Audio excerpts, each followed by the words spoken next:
Exercise geometrical optics के exercise 2 का part number 3 discuss करते हैं। क्वेश्चन नंबर 1 है image from by the concave mirror twice the size of object, focal length of mirror given है 20, तो distance of object from mirror हमें find out करना है ना, और रियल ऑब्जेक्ट की सिचुएशन गिवन है।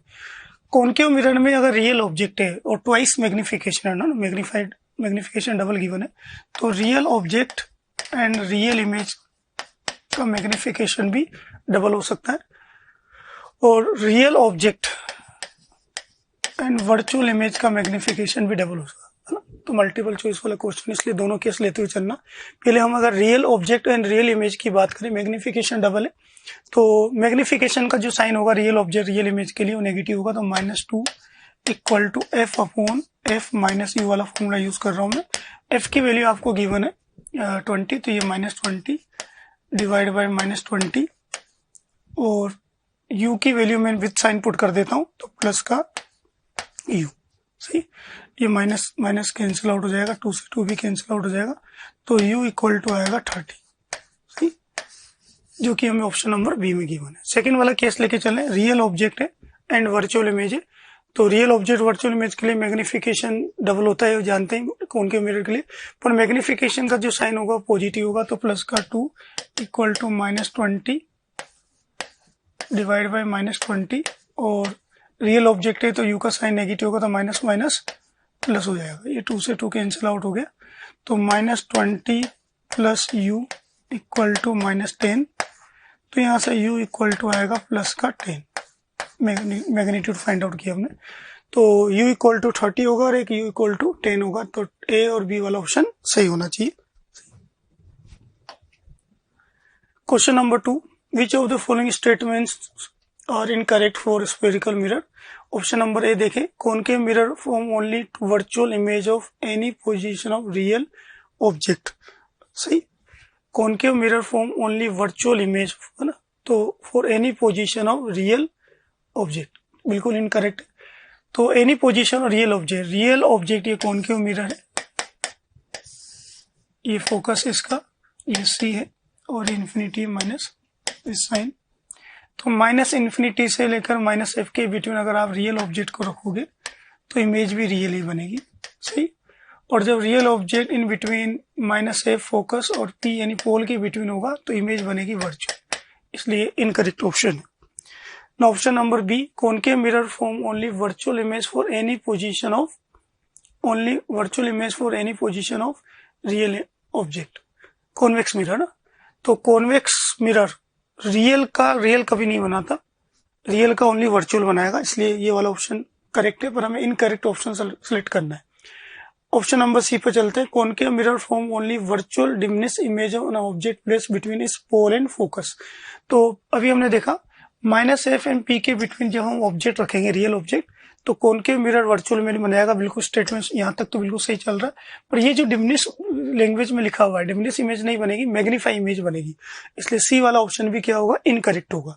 Now convex mirror form virtual enlarge image on object if its lie between its pole and focus, तो ये कॉन्वेक्स मिरर है, और इसके पोल और फोकस के बिटवीन जो वर्चुअल ऑब्जेक्ट होगा ये वर्चुअल का रियल इमेज बनाएगा, सही, और मैग्नीफाई इमेज बनाएगा ना, तो इसमें लिखा है virtual enlarge image an object is lie between pole and, तो ये भी इनकरेक्ट है, वर्चुअल इमेज नहीं बनेगी, रियल इमेज बनेगी, तो इसलिए आंसर आ जाना चाहिए इसका A, C and D. Now question number 3, a flat mirror M snarls arranged parallel to the wall at distance L from it. Light produce point source S, जो सामने दिख रहा है ये लाइट है, तो ये दीवार और यहाँ पर ये मिरर है, मिरर मूव कर रहा है किसी v स्पीड से, और ये लाइट सोर्स है। आफ्टर रिफ्लेक्शन फ्रॉम मिरर, अगर हम रे डायग्राम से देखें तो इस कॉर्नर से रिफ्लेक्ट होने के बाद एक पॉइंट ये A होगा, सही, इस वाले कॉर्नर से रिफ्लेक्ट होने के बाद ये दूसरा पॉइंट B होगा, सही, तो ये पोर्शन होगा AB जो कि विजिबल नजर आएगा सरफेस पर, तो इसको हमने पैच बोला है ना। तो ऑप्शन नंबर ए की अगर बात करें, patch of light will move with speed v on the wall, move नहीं करेगा, ये फिक्स रहेगा, सही, इसलिए ऑप्शन नंबर ए क्या है, इनकरेक्ट है। ऑप्शन नंबर बी पर चलते हैं, the page of light will not move on the wall, ये बिल्कुल राइट स्टेटमेंट है, क्योंकि ये गैप कभी भी मूव नहीं करेगा, फिक्स रहेगा, सही। ये गैप चेंज होगा बट ये डिस्टेंस चेंज नहीं होगी, एस से ए की और एस से बी की डिस्टेंस चेंज नहीं होगी। As a mirror comes closer the page of light will become larger and shift away from the wall with speed larger than V. अभी हमने डिस्कस कर ही लिया कि ये ना तो इंक्रीज होगा ना डिक्रीज होगा, इसकी विड्थ जो भी सेम रहेगी। The width of light page on the wall remain same, ये ऑप्शन भी राइट है, तो इसलिए ऑप्शन नंबर ए और ऑप्शन नंबर डी राइट होगा इस क्वेश्चन का। Now question number 4, two plane mirror are inclined to each other with their reflecting face making acute angle. Light ray is incident on one plane mirror. Total deviation after successive reflection. तो हम जानते हैं दो mirror से reflection के बाद जो total deviation होता है, अगर एंगल बिटवीन मिरर्स मान लो एंगल थीटा है, तो after reflection from two plane mirror delta जो होता है वो 2 थीटा या फिर 2 पाई माइनस 2 थीटा के इक्वल होता है, सही। इस थ्योरी में इंक्लूड कर चुके हम। तो option number A independent of the initial angle of incident, बिल्कुल राइट स्टेटमेंट। यहाँ कहीं भी आई का रोल नहीं है, एंगल थीटा जो angle between two plane mirror, independent of angle between two plane, ये तो रॉन्ग स्टेटमेंट, एंगल थीटा पर डिपेंड कर रहा है। डिपेंड्स ऑन इनिशियल एंगल, ये इनकरेक्ट है। Depends on angle between two mirrors, ये भी राइट स्टेटमेंट है, इसलिए आंसर ए और डी होगा इसका। Now question number 5, an object kept on a principal axis of convex mirror, focal length 10 centimetre. तो ये कॉन्वेक्स मिरर है, इसका फोकस गिवन है आपको 10 सेंटीमीटर और एक पॉइंट ऑब्जेक्ट है, distance of 10 centimetre from pole, और इसकी जो डिस्टेंस है वो 10 सेंटीमीटर है। Object start moving at a velocity 20 millimeter per second towards the mirror at an angle 30 degree with principal axis। यहाँ से ऑब्जेक्ट इस डायरेक्शन में मूव करना स्टार्ट कर रहा है, ये एंगल 30 डिग्री गिवन है, इसकी स्पीड है 20 मिलीमीटर, ये 20 हो गया, सही। तो हमें इमेज की स्पीड फाइंड आउट करना है, क्या होगी, साथ में डायरेक्शन एंड एंगल भी फाइंड आउट करना है। तो अगर हम वेलोसिटी की कंपोनेंट लें तो ये वाली जो वेलोसिटी होगी 20 cos 30 डिग्री होगी, तो 20 cos 30 डिग्री से 10√3 आ जाएगा ना, और ये 20 sin 30 डिग्री से 10 आ जाएगा। तो यहाँ पर दो वेलोसिटी, एक तो प्रिंसिपल एक्सिस के परपेंडिकुलर है और एक प्रिंसिपल एक्सिस के अलोंग है। तो सबसे पहले अगर प्रिंसिपल एक्सिस के परपेंडिकुलर वेलोसिटी की इमेज की वेलोसिटी हम फाइंड आउट करें, तो V I perpendicular equal to लिखूंगा मैं f upon f minus u into V O perpendicular, जो कि इंटू 10 के इक्वल है। अब यहाँ पर वैल्यू पुट कर देते हैं, एफ इक्वल टू 10 सेंटीमीटर है, u इक्वल टू 10 है, विद साइन तो -10 हो जाएगा, तो माइनस माइनस प्लस इंटू ये 10, तो ये इक्वल टू आएगा 5, सही। यानी प्रिंसिपल एक्सिस के परपेंडिकुलर डायरेक्शन में जो वेलोसिटी होगी इमेज की वो 5 मिलीमीटर पर सेकेंड होगी। ना प्रिंसिपल एक्सिस के अलोंग वाली वेलोसिटी निकालें, तो V I along equal to minus जो मैग्निफिकेशन है f upon f minus u, उसका स्क्वायर होता है, और ये मैग्निफिकेशन 1/2 है, तो 1/2 को स्क्वायर करेंगे तो 1/4 into V O perpendicular along, जो कि 10√3, तो ये इक्वल टू हो जाएगा 5√3/2, सही। तो फाइनल इमेज की जो वेलोसिटी होगी वो होगी रूट में परपेंडिकुलर वेलोसिटी कितनी आई थी अपनी 5 का स्क्वायर 25 प्लस 5√3 का स्क्वायर, 5√3/2 का स्क्वायर करेंगे तो 25 इंटू 3 डिवाइड बाई 4, ये रूट में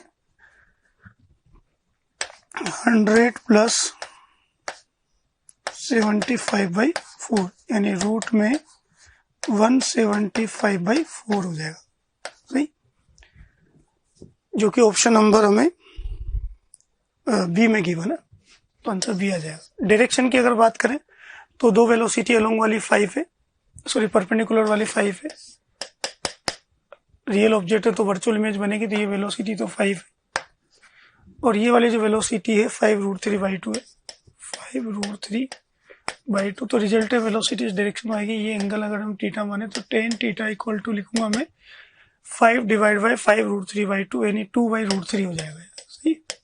तो 10 इनवर्स 2/√3, जो कि ऑप्शन नंबर सी में गिवन है। Now question number 6, ray of monochromatic light incident on the plane surface of separation between the two media x and y with angle of incident I in x medium। तो ये रे है, light है, angle आई है, ये x medium है और ये आर हो जाएगा और ये वाई मीडियम है, सही।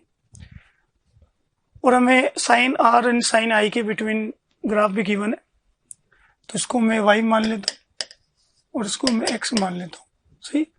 तो जो स्लोप होगा, सबसे पहले स्नेल स्लोप लगाए तो क्या लिखेंगे, N x sine i equal to N are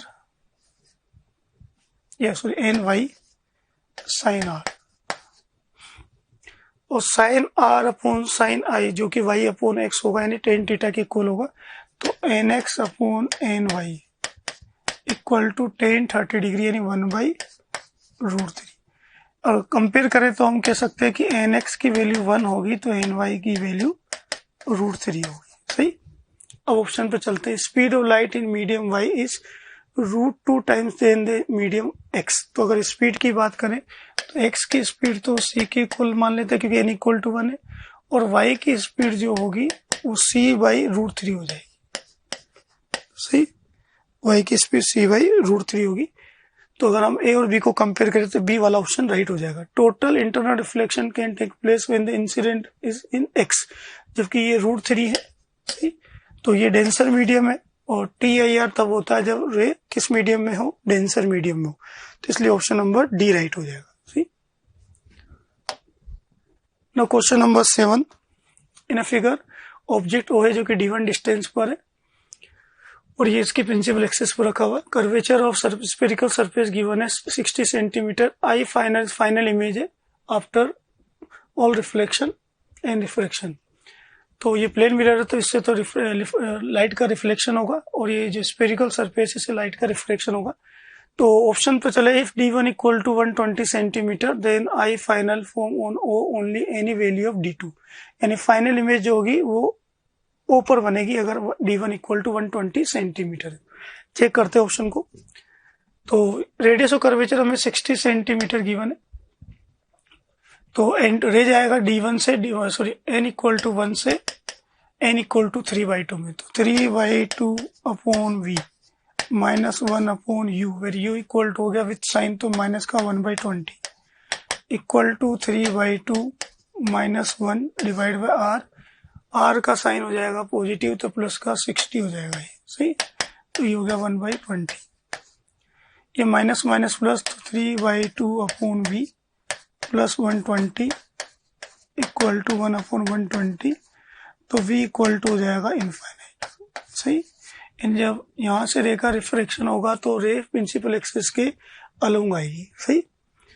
और प्रिंसिपल एक्सिस के अलोंग होगी तो आफ्टर जब ये रे इस मिरर से रिफ्लेक्ट होगी तो अपने पाथ को क्या करेगी, रिट्रेस करेगी ना, तो इसलिए फाइनल इमेज क्या होगी, ऊपर बनेगी। आप d2 कुछ भी ले लो, कोई फर्क नहीं पड़ने वाला, सही। नाउ बी वाले ऑप्शन को चेक करते हैं। If d1 equal to 240 centimetre तो I final form on O only if d2 equal to 360 centimetre. इसको भी चेक करते हैं। अब हम इसी इक्वेशन में क्या करें, जो u है वो 240 पुट कर देते हैं, तो 3/2v minus minus plus 1/240 equal to ये 1/120 हो गया था, तो 3/2v इक्वल टू 1/120 माइनस 1/240, तो 3/2v इक्वल टू हो जाएगा प्लस का 1/240। तो यहाँ से v की वैल्यू फाइंड आउट करेंगे, तो v की वैल्यू हो जाएगी 360, सही। प्लस का 360 आएगा। यानी रे डायग्राम से देखें तो आफ्टर रिफ्रैक्शन ये रे यहाँ जाके इंटरसेक्ट करेगी और अगेन अपने पाथ को रिट्रेस करेगी, फिर तो अपने पाथ को रिट्रेस करेगी तो फाइनल इमेज इस केस में भी क्या होगा, ऊपर ही बनेगी ना। तो d2 जब 360 होगा तब ये केस बनेगा, ये वाला गिव 360 होगा, तो इसलिए ऑप्शन नंबर बी भी राइट है। नाउ सी की बात करें, if d1 240 then I final form on O for any value of d2, तो रॉन्ग स्टेटमेंट हो गया। इसी तरह से डी भी wrong statement. Question number 8, for refraction of light through prism for every angle of deviation there are 2 angle of incidence. ये wrong statement है। जब मिनिमम डेविएशन होता है, अगर हम ग्राफ की बात करें, डेल्टा एंड आई के बिटवीन हम जानते हैं ग्राफ इस टाइप से होता है, और जब मिनिमम डेविएशन होता है उस केस में आई इक्वल टू ई होता है। केवल एक ही ऐसा एंगल होता है जब मिनिमम डेविएशन होगा, इसके अलावा कोई सा भी एंगल डेविएशन कंसिडर करें, there are two angle of incidence. तो ये स्टेटमेंट नंबर ए इनकरेक्ट है। बी की बात करें, light travelling inside a prism is necessarily parallel to the base when the prism set for minimum deviation. हम जानते हैं मिनिमम डेविएशन में ये सिचुएशन होती है, आई इक्वल टू तो ई होता है, ये R1 इक्वल टू R2 होता है, और ये जो रे है इनसाइड प्रिज्म ये इस सरफेस के पैरेलल होगी कब, जब ये दोनों एंगल इक्वल होंगे। सही, इसमें दो एंगल इक्वल की कंडीशन तो गिवन है, पर ये नहीं बोला कि ये वाले दोनों एंगल इक्वल, ये दोनों एंगल भी इक्वल हो सकते हैं, इसलिए इनकरेक्ट स्टेटमेंट है। हाँ, अगर इक्विलेटरल ट्राइंगल होता तो उस केस में तीनों एंगल इक्वल होते तो फिर हम इस स्टेटमेंट को राइट मान लेते। There are two angle of incident for maximum deviation, ये भी सही है। जब मैक्सिमम डेविएशन होता है उस केस में अगर इस वाले पॉइंट को लेके चले तो आई मिनिमम होता है, आई मिनिमम होगा तो ई हम 90 लेते हैं, और जब सेम मैक्सिमम डेविएशन दोबारा से देखेंगे तो उस केस में ई तो मिनिमम होगा, और ये ई मिनिमम वही होगा जो वहां पर आई मिनिमम था, और ई तो मिनिमम होगा बट आई जो होगा इस केस में यहाँ पर इस पोजीशन पर वो 90 डिग्री होगा। तो एक तो आई इक्वल टू 90 डिग्री पर एंगल ऑफ डेविएशन मैक्सिमम होगा, और एक आई मिनिमम वाली पोजीशन पर एंगल ऑफ डेविएशन मैक्सिमम होगा ना, इसलिए सी वाला ऑप्शन राइट स्टेटमेंट है। Angle of minimum deviation will increase if reflective index of prism is increase keeping the outside medium unchange, ये भी राइट स्टेटमेंट है। तो अगर हम NP/NS इक्वल टू देखें तो sine delta minimum plus A/2 divide by sine A/2, सही, ये सिचुएशन होती है। तो angle of minimum deviation will increase if reflective index of prism increase, तो एनपी को इंक्रीज करेंगे तो ये पूरा फैक्टर इंक्रीज होगा, एक कांस्टेंट है तो डेल्टा मिनिमम जो भी होगा वो भी इंक्रीज होगा। तो एंगल स्टेटमेंट नंबर डी भी राइट स्टेटमेंट है।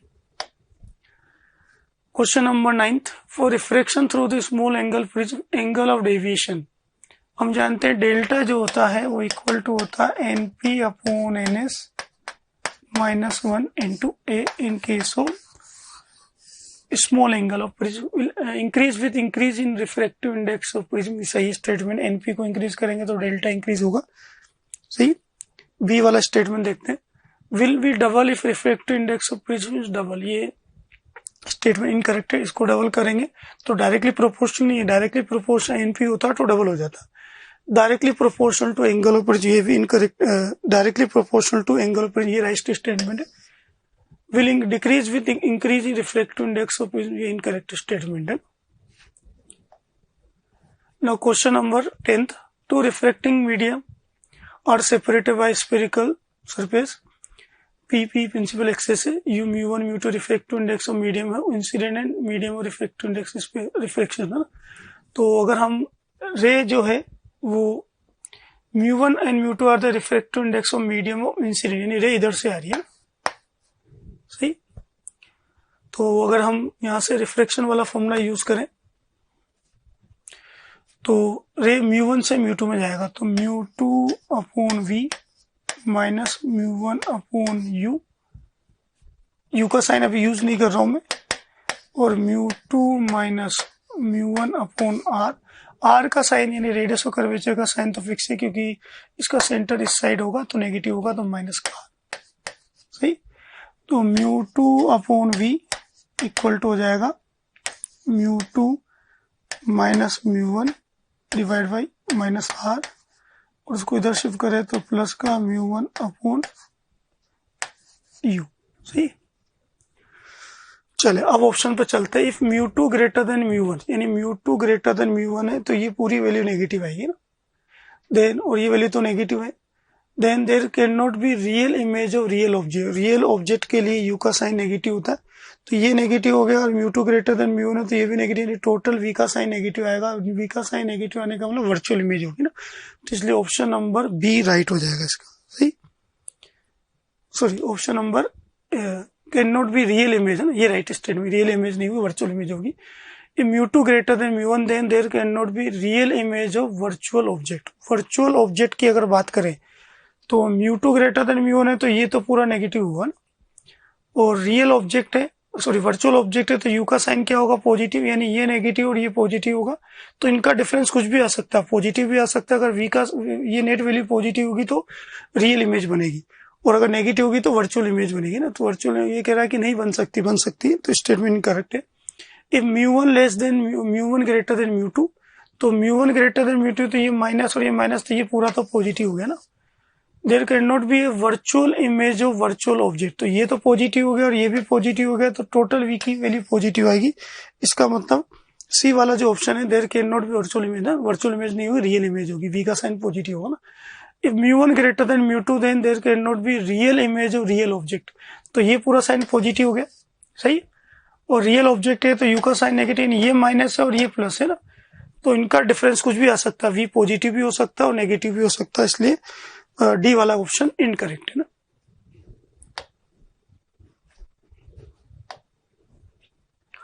Question number 11, object O given है, ये कन्वर्जिंग लेंस है, ऑब्जेक्ट लेंस से 15 सेंटीमीटर की डिस्टेंस पर, फोकस 30, और जो लेंस है वो मिरर से 15 सेंटीमीटर की डिस्टेंस पर है ना, जो डायग्राम में दिख रहा है। Final image is form at 60 centimetre from the lens towards right of it, तो चेक कर लेते हैं। सबसे पहले रिफ्रैक्शन होगा लेंस से, तो 1/v minus minus plus 1/15 equal to 1/30, तो 1/v इक्वल टू 1/30 माइनस का 1/15, तो हो जाएगा माइनस का 1/30, सही। तो v की वैल्यू -30 आएगी।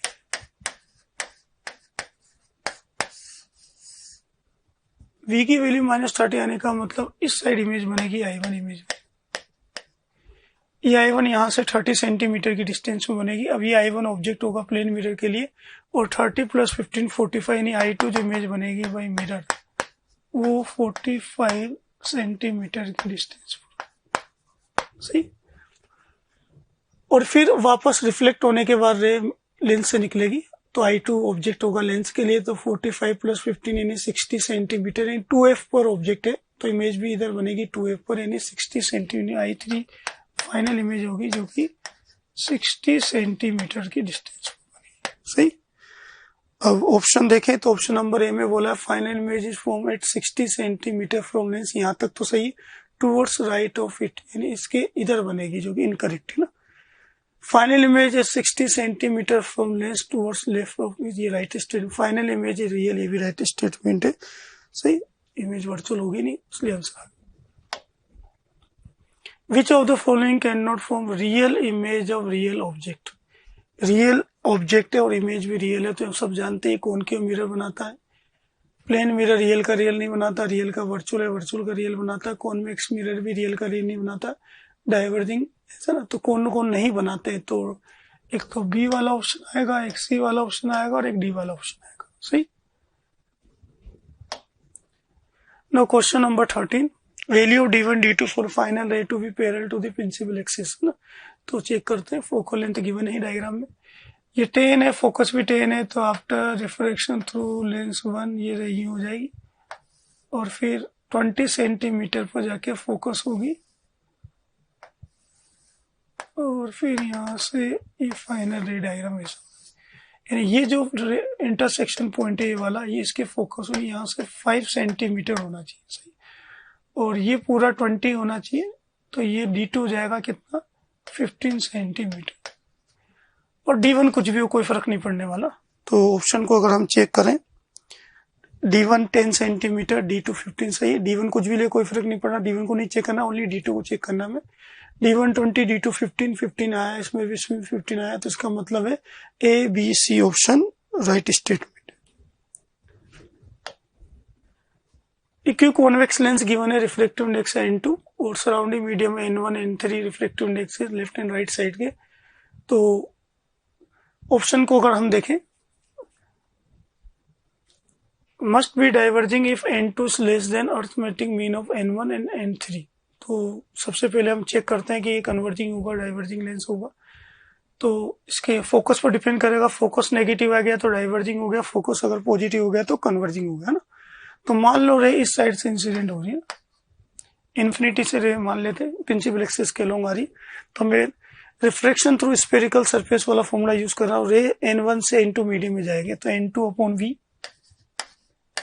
v1 सही, minus n1 upon infinite equal to n2 minus n1 upon r का साइन पॉजिटिव होगा सही। अब रे n2 से n3 में जाएगी तो n3 upon f final point जो होगा उसको फोकस मान लेते हैं, माइनस रे n2 से n3 यानी n2 अपॉन, और जो पहले का v था वो आपका u होगा तो v1 equal to n3 minus n2 और r का साइन अब नेगेटिव, दोनों इक्वेशन को ऐड कर देते हैं, कैंसिल आउट हो जाएगा तो n3 upon f equal to होगा n2 minus n1 upon r plus n2 minus n3 upon r, यानी टोटल क्या हो गया ये 2n2 minus n1 plus n3 divide by r, ये इक्वेशन बनी अपनी सही। अब उसने लिखा must be diverging if n2 is less than arithmetic mean of n1 and n3।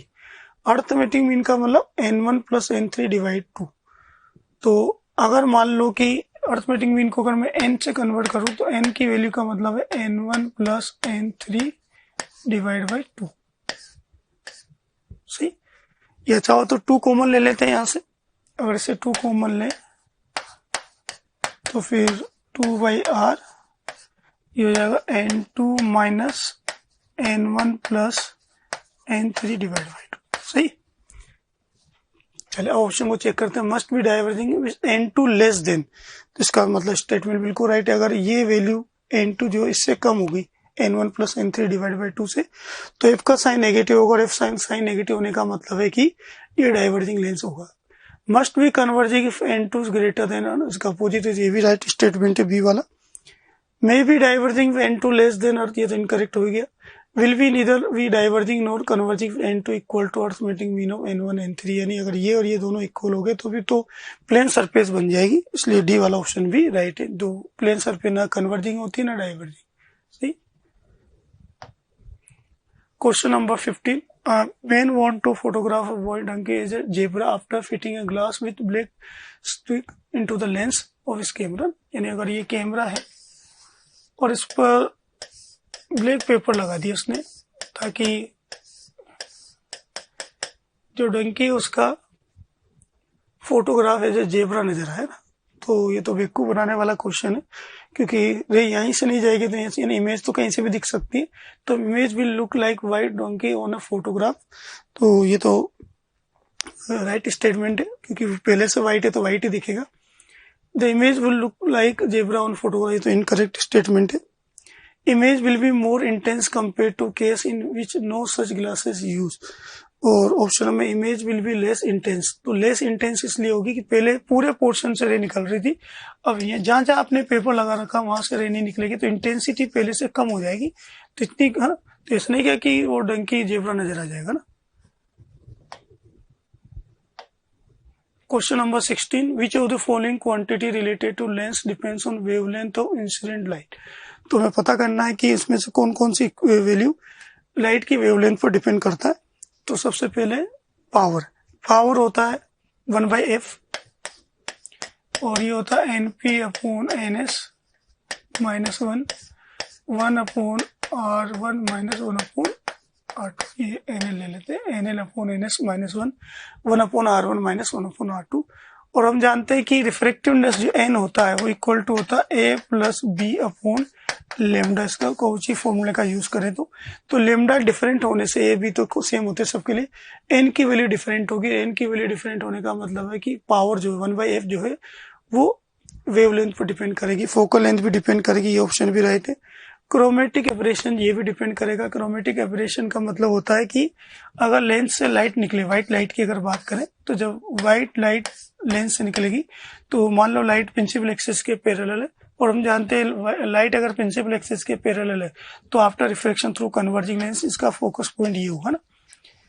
अब क्योंकि व्हाइट लाइट में क्या होता है, टोटल 7 कंपोनेंट्स होते हैं, red colour, violet colour, yellow colour, green colour, blue colour, indigo colour, violet colour, और n की वैल्यू सबके लिए डिफरेंट होने से एफ की वैल्यू भी डिफरेंट होगी। तो जो भी कलर्स है वो डिफरेंट डिफरेंट पॉइंट पर फोकस होंगे, है ना, इसी को क्रोमेटिक एब्रेशन बोलते हैं।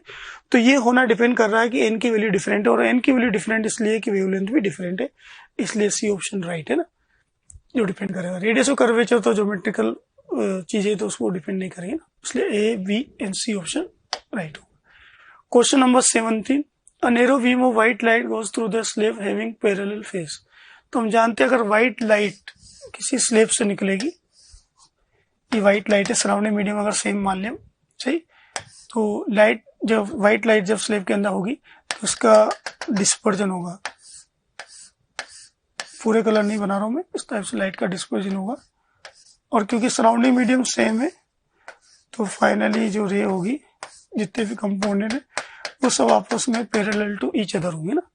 तो अब ऑप्शन को चेक करते हैं। Light never split in different colour, split होगी अंदर तो स्प्लिट होगी, बाहर नहीं होगी। इमर्जेंट बीम इज व्हाइट, ये भी राइट स्टेटमेंट है, इमर्जेंट बीम जो होगी व्हाइट होगी क्योंकि एंगुलर स्प्लिटिंग नहीं हो पाएगी ना। C option, light inside slab is split into different colour, ये दिख रहा है डायग्राम में, डिफरेंट कलर में स्प्लिट हो गया। Light inside slab is white, ये इनकरेक्ट स्टेटमेंट है, सही। Question number 18, by properly combining two prism made of different material it is possible। और हम थ्योरी में डिस्कस कर चुके हैं कि दो मिरर को कंबाइन करके हम दो केस तो लेते हैं कि डेविएशन है पर डिस्पर्जन नहीं है, और डिस्पर्जन है डेविएशन है ना। तो उसमें भी अरेंजमेंट इस टाइप से होना चाहिए कि एक हो दूसरा नहीं हो, अदरवाइज दोनों होंगे, है ना। तो having dispersion without average deviation, ये राइट स्टेटमेंट है। हैविंग डेविएशन विदाउट डिस्पर्जन, ये भी राइट स्टेटमेंट है इनका ना। both dispersion and both dispersion and average deviation, ये भी राइट दोनों हो सकते हैं। आपने अगर प्रॉपर वे से अरेंज नहीं किया, कुछ अलग ले लिया तो फिर ये हो जाएगा ना। Having neither dispersion nor average deviation, ये नहीं हो सकता कि डिस्पर्जन भी नहीं हो और डेविएशन भी नहीं हो ना। ये तो तभी हो सकता है जब वो दोनों प्रिज्म क्या हो, सेम मटेरियल के हो ना। जब दो प्रिज्म को, सेम मटेरियल के प्रिज्म को अगर हम सेम एंगल वाले भी हो तो ये तो स्लेब बन जाएगा, जो भी हमने डिस्कस किया। स्लेब से जब व्हाइट लाइन निकलती है तो ना तो डिस्पर्जन होता ना डेविएशन होता, इसलिए दोनों नहीं होंगे, ये इनकरेक्ट स्टेटमेंट है, सही। तो ये हमने एक्सरसाइज 2 का पार्ट नंबर 3 डिस्कस किया।